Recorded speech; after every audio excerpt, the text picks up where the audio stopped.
Hello everyone, welcome to my channel Ritu's cake.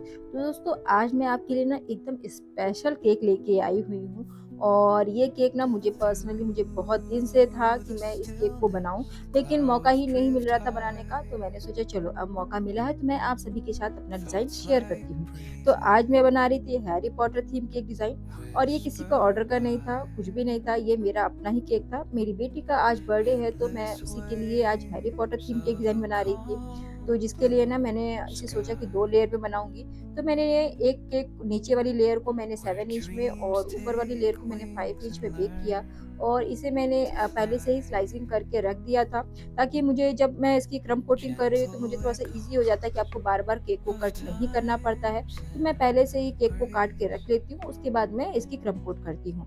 तो मैंने यहाँ पर जिस तरीके की इसकी डिज़ाइन सोची थी, मैंने वैसे ही इसको पहले से ही रफ वर्क कर लिया कि मुझे इस तरीके से इसमें डिज़ाइनिंग लगेगा या मुझे ये कटआउट्स लगेंगे, मैं ये सामान का यूज़ करूँगी। तो इस तरीके से यदि आप रफ वर्क कर लेंगे ना, तो आपके लिए केक बनाना या उसे डिज़ाइन करना ईज़ी हो जाता है। तो दोस्तों, यदि आपने हैरी पॉटर देखा होगा ना, तो आपने उसमें देखा होगा कि हैरी पॉटर ने उसमें मफलर का इस्तेमाल किया हुआ है, तो वो रेड और येलो कलर का है। तो उसी को ध्यान में रखते हुए मैंने अपने केक को 2 कलर देने का सोचा कि मैं इस केक में 2 कलर दूँगी।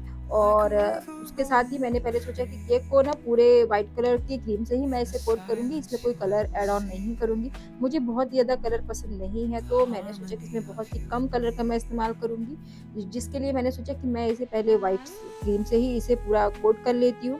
और जब भी आप व्हिप क्रीम को व्हिप कर रहे हो ना, तो आप ये ध्यान रखिएगा कि स्टिफ पीक आने तक ही आप इसे बीट कीजिएगा, ओवर बीट बिल्कुल भी मत कीजिएगा, नहीं तो आपकी क्रीम में ना बबल आ जाते हैं और वो फिर आपके केक में अच्छे नहीं दिखेंगे, उससे केक की आपकी फिनिशिंग अच्छी नहीं आती है। तो बस आप उतना ही बीट कीजिए जितना कि आपकी क्रीम स्टिप होने में समय लगाती है। बहुत ज़्यादा ओवर बीट नहीं करना है, क्योंकि गर्मियों का समय होता है ना, आप यदि स्टिप पिक लाने तक भी क्रीम को बीट कर देते हैं, तो क्रीम बहुत जल्दी ही ड्राई होने लगती है और उससे भी ना आपकी क्रीम में प्रॉब्लम आ सकती है, आपकी केक में फिनिशिंग अच्छी नहीं आएगी। तो यदि आप चाहते हैं कि मेरे केक में फिनिशिंग अच्छी आए, तो आप क्रीम को थोड़ा-सा कम बीट कर सकते हैं, तो गर्मियों में ये चलेगा। तो अब देखिए, मैंने इसको फाइनल फिनिशिंग कर लिया था। अब मैंने यहाँ पर ना येलो कलर पाइपिंग बैग में भर के सिर्फ़ एक बार राउंड इसे घुमाया, और इसी तरीके से मैं स्क्रैपर चला के एकदम पतली लेयर इसकी मैंने लगा दी हुई है। जस्ट एक फॉल्ट लाइन मैंने डाला हुआ है कि हाँ, ये एक फॉल्ट लाइन है। और उसके नीचे ना मैंने रेड कलर से फॉल्ट लाइन डाल दिया। और इसके बाद मैंने ऊपर की लेयर पे भी इसी तरीके से काम किया कि पहले मैंने जो है व्हाइट कलर की क्रीम से ही इसे पूरा कवर करूँगी, और उसी तरीके से जैसे मैंने नीचे की लेयर में किया था ना, अब कि पहले येलो और रेड कलर का फॉल्ट लाइन डाला, तो मैंने इसमें भी वैसे ही किया हुआ था। और जब तक मैं ये कर रही थी ना, मैंने नीचे वाली लेयर को फ्रिज में रख दिया था सेट होने के लिए, तब तक कि वो सेट होता रहे, क्योंकि गर्मी बाहर बहुत ही ज़्यादा है। तो क्या होता है ना, हमारी क्रीम जो है फ्रिज में रखने से स्टेबल हो जाती है, नहीं तो क्या होता है कभी-कभी मेल्ट-मेल्ट सी रहती है, तो मैंने उसे इसीलिए फ्रिज में रख दिया था सेट होने के लिए। दोस्तों, यदि आपने अभी तक हैरी पॉटर नहीं देखा है ना, तो आप एक बार जाके ज़रूर देखिएगा हैरी पॉटर। बहुत ही ज़्यादा अच्छी मूवी, बहुत ही ज़्यादा अच्छी सीरीज़ है। इसके 7 पार्ट हैं। लास्ट में उसने पार्ट 1, पार्ट 2 किया हुआ है, वो एंडिंग है। आप ज़रूर एक बार जाके देखिएगा, आप इसके ना फैन हो जाएँगे। और यदि आपने अब तक नहीं देखा है, तो इसे ज़रूर देख लीजिए, क्योंकि इसमें इतने अच्छे-अच्छे कैरेक्टर्स हैं ना कि आप उन कैरेक्टर्स में ही खो जाएँगे। जब मैंने ये देखा था ना, तो मुझे इसकी नॉवेल भी आती है, यदि आप मूवी नहीं देखना चाहते हो तो नॉवेल भी पढ़ सकते हैं। मुझे नॉवेल पढ़ना उतना ज़्यादा पसंद नहीं है, तो मैं मूवी में ज़्यादा इंटरेस्टेड रहती हूँ, तो मैंने इसकी मूवी देखी हुई है।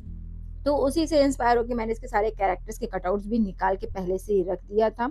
और अभी आप देखिएगा ना, मैंने ऊपर की लेयर को भी रेडी कर दिया था, उसमें भी मैंने रेड और येलो कलर का जो है ऐसे ही फॉल्ट लाइन डाला हुआ है। मैं इसमें गोल्डन कलर से कुछ भी मतलब नहीं ऐड करने वाली हूँ। मैंने बस फॉल्ट लाइन डाली हुई है एक डिज़ाइन देने के लिए, तो मैंने ऊपर और नीचे की लेयर को दोनों को इसी तरीके से डिज़ाइन किया हुआ है। तो अब बारी आती है इसको जो है स्टैकिंग करने की।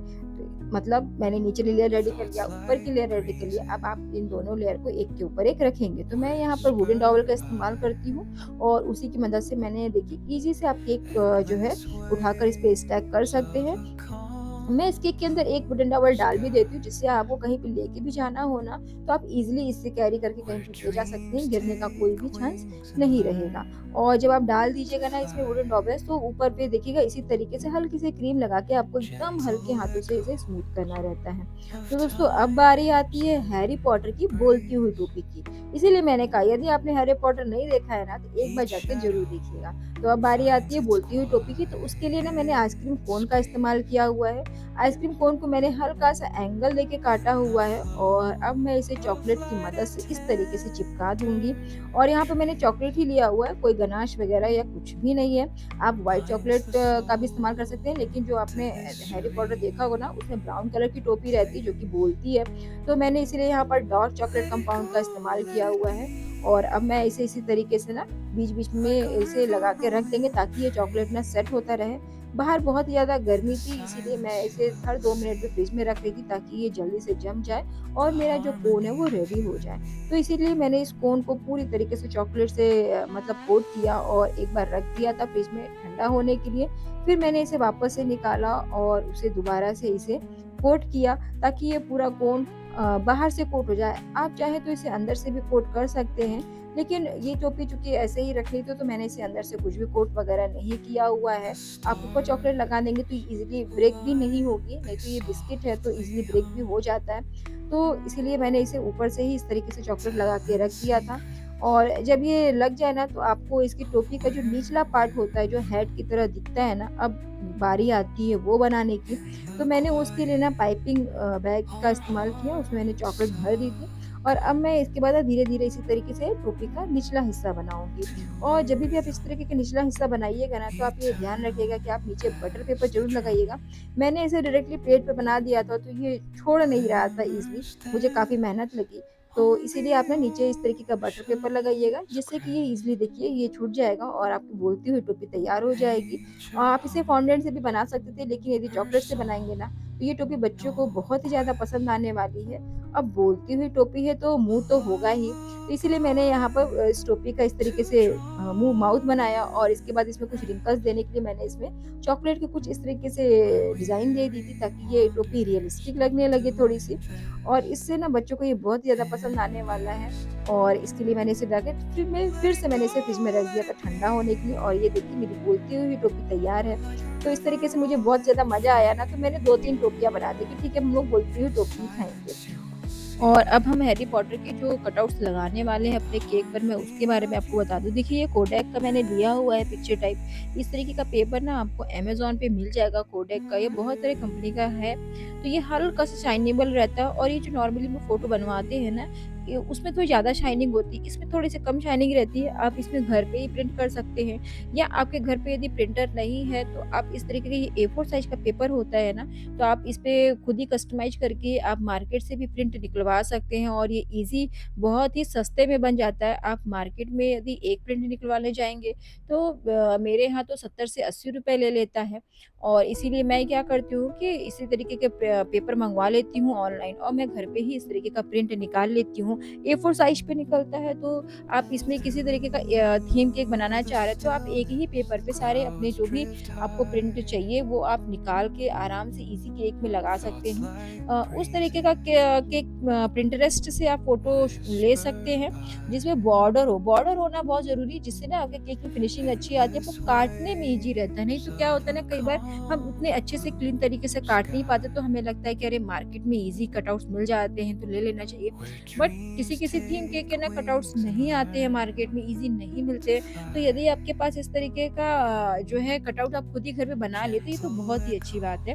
आपको बस प्रिंटर घर पे खरीदना है और आप ईज़ी निकलवा सकते हैं। नहीं खरीद सकते हैं तो मार्केट से प्रिंट करवा लीजिए, इस तरीके का पेपर मँगा के आप ऑनलाइन कर सकते हैं। तो देखिए, मैंने इस तरीके से हैरी पॉटर का निकाल लिया था और अब मैं इसके बाद आपको ये प्लेटफ़ॉर्म नंबर काट के दिखाती हूँ, क्योंकि मैं सारा यदि काट के दिखाऊँगी तो वीडियो तो बहुत ही ज़्यादा लंबा हो जाएगा। तो इसीलिए मैं यहाँ पर आपको 2 ही 3 चीज़ें मैं आपको काट के दिखाती हूँ, किस तरीके से आप काट लीजिए और जो है स्टिक की मदद से आप इसे केक में अपने स्टिक कर सकते हैं, जिससे कि आपका केक भी बहुत ही महँगा नहीं पड़ता है, आपको फॉन्डेंट नहीं खाना पड़ता है और ईज़ी भी हो जाता है कि हाँ, यदि आपको थोड़ा-सा सस्ता केक चाहिए, महँगा नहीं चाहिए, क्योंकि फॉन्डेंट लगाते हैं तो केक एक्सपेंसिव हो जाता है। यदि आपको सस्ता केक चाहिए तो आप इस तरीके का केक टॉपर लगा के आप केक बना सकते हैं। मैं फॉन्डेंट प्रेफ़र नहीं करती हूँ, तो मैं इसी तरीके का कटआउट्स निकाल लेती हूँ और अपने केक को एक नया लुक दे लेती हूँ, या जिस भी थीम का मुझे चाहिए होता है, मैं उस थीम का केक बना लेती हूँ। तो यदि आपको भी इस तरीके का चाहिए, तो आप भी इस तरीके का पेपर मँगा सकते हैं, ये कोडैक का ही है। यदि आपको इसकी लिंक चाहिए, तो मैं लिंक डिस्क्रिप्शन में दे दूँगी, आप वहाँ से जाकर इसे बाय कर सकते हैं। तो अब बारी आती है केक को डेकोरेट करने की। तो देखिएगा, मैंने सारे कटआउट्स निकाल लिए थे और अब मैं अपने केक को डेकोरेट कर रही थी कि मुझे किस तरीके से कौन-सा टॉपर मुझे कहाँ पर लगाना था। मैं इसके पीछे चॉकलेट वगैरह कुछ भी नहीं लगाती हूँ, मैं इसे इसी तरीके से डायरेक्टली स्टिक लगा के टूथपिक से इंसर्ट कर देती हूँ और ये अटैच हो जाता है। और इसके बाद मैंने सारे ही टॉपर्स को अपने अटैच कर दिया था। मैंने इसमें कुछ गोल्डन स्प्रिंकल डाले, गोल्डन डाला था मैंने यहाँ पर। मेरे पास व्हाइट था, लेकिन मुझे लगा कि गोल्डन ज़्यादा अच्छा लगेगा। और जब मैंने इस केक को रेडी कर दिया ना, तब मुझे याद आया कि मैंने केक में बॉर्डर नहीं बनाया हुआ है। तो व्हाइट कलर की स्टार नोजल से मैंने इसमें बॉर्डर बनाया, और चूँकि कॉन्ट्रास्ट कलर देना रहता है मुझे हमेशा से, तो मैंने यहाँ पर व्हाइट कलर का इस्तेमाल किया। और मैंने टॉपर लगा दिया था, तो मैंने उस टॉपर को निकाला और वापस से बॉर्डर बना के उसे वापस से अटैच किया। तो ये बात में, तो छोटी-छोटी चीज़ें ना आप ध्यान रखेंगे तो आपको प्रॉब्लम नहीं होगा। और बॉर्डर बनाने के बाद जो है, ये रहा मेरे केक का फाइनल लुक दोस्तों। कैसा लगा आपको कमेंट करके ज़रूर बताइएगा, और शेयर कीजिए उनके साथ जिन्हें हैरी पॉटर पसंद है। Thank you for watching.